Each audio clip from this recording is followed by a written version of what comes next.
shërbuesi të shërbuesi. Përshëndetje që tregojmë për mazjetën e njerëzimit profetit tonë sallallahu alaihi wasallam. I shoh të di dhe ligji ata të cilët i ndjekin dhe pasojnë rrugën e tij deri në ditën e gjykimit.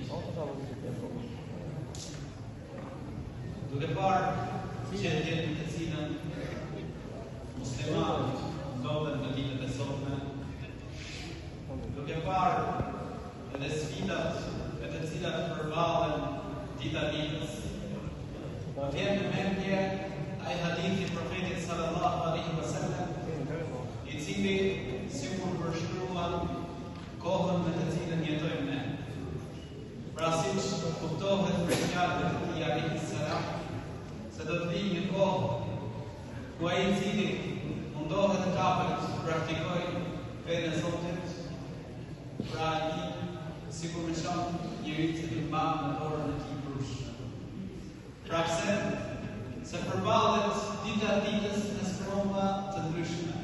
Përballet dita ditës me sfida të ndryshme.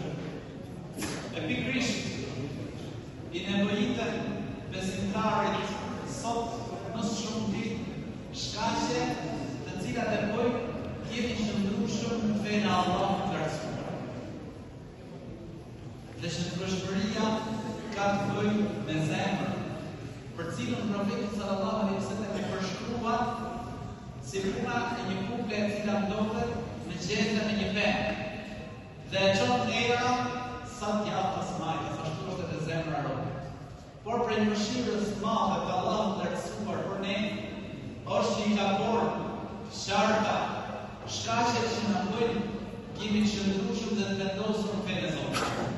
I ka borë të sharta në Kur'an, po ashtu edhe në hadithet e profetit sallallahu alaihi wasallam. Kur'ani është shkakt që na bën të jemi të shëndrueshëm në fenë e Zotit gjithësisë. Nëse njeriu e lexon atë, nëse besimtari mediton në fjalët e Allahut të lartësuar në Kur'an, nëse e lexon atë me përkushtim dhe i zbaton ato fjalë të Allahut të lartësuar në Kur'an, me të vërtetë ky njeri do të jetë rrugën e drejtë.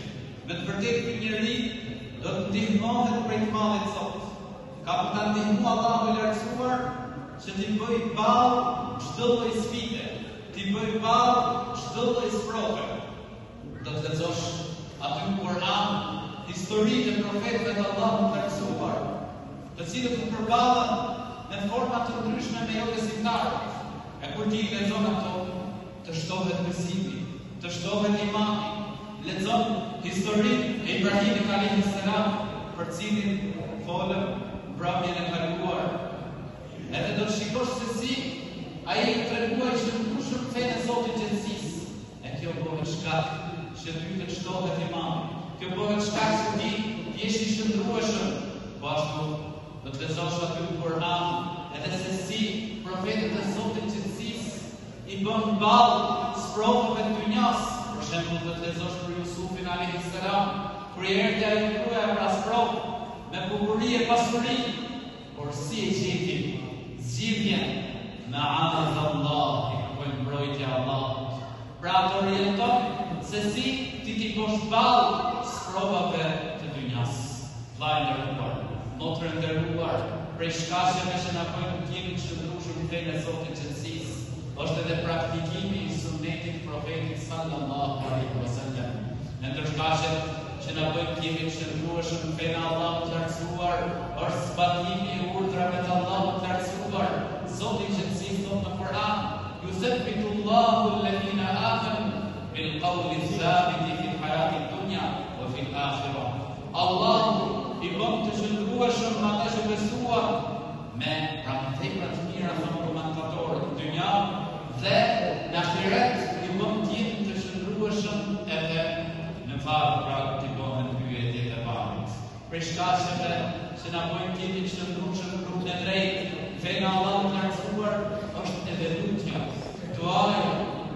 Profeti sallallahu alaihi wasallam, që kush ishte ai në besimin e tij, ai prap i lutej Zotit gjithësisë: "Ya muqallibal qulub, thabbit qalbi ala dinik."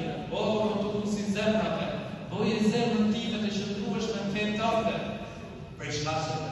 që na bëjnë timin të shëndrueshëm fetë e Zotit dhe të ndihmojmë veten që të afrohemi me Allahun e lartësuar, është edhe shoqërimi me njerëz të mirë. Njerëz pra të cilët të ndihmojnë me lubin Zotit qetësisë.